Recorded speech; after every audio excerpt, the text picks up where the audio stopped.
of people contact us asking us questions about trading stocks and dealing in stocks, and sometimes there's some confusion there. So just want to explain how zakat can be calculated in an easy way.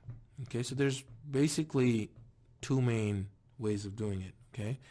And we'll explain under which circumstance, which scenario makes sense, or which type of calculation makes sense. So let's just look at scenario one, okay?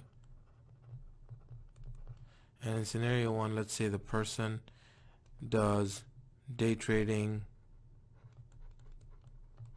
or classifies themselves as short-term, okay? So short-term trading.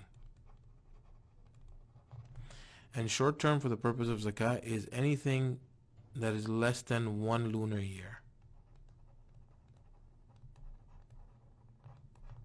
Okay, so for this scenario, the way to calculate zakat, you go in, you could be using any one of those online resources or some other broker you might have, whatever the situation is, and you look at your fund. So you look at your total shares and how much they're worth.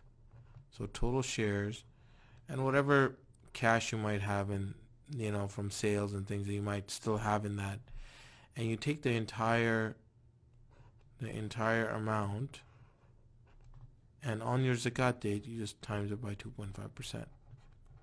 So this method, you're basically treating it like cash. Okay, so you treat like cash.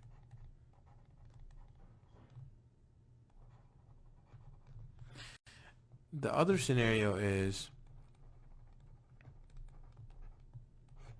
when you would consider yourself as a long-term or passive investor. Okay, in this case you're looking at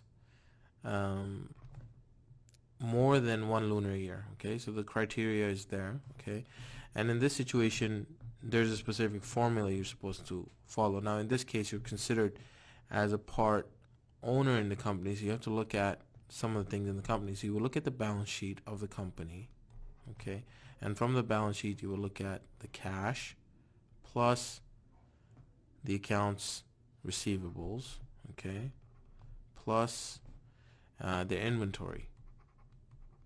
Okay, you would look at that entire amount, and then you would divide it by the total number of shares that were issued by the company. Okay, you'll get a certain amount. So let's say that amount is Y. Okay, this amount, then you would take amount Y, okay, and times it by the number of shares you own.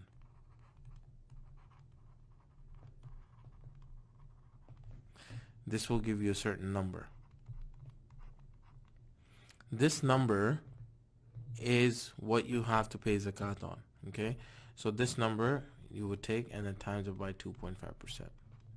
This would be your zakat due. Now a lot of people, just to make it easy for themselves, even if they're a long-term investor, they go with the first option just because it's very easy to do. But you do have both these options, and if you have a mixed portfolio where you do some short-term quick trading, you might also have some long-term investments, and you want to follow these routes, this is the way to go. And then this is the most basic thing that we get asked about. There are obviously other complications. If you have more questions, you can always contact us, inshallah.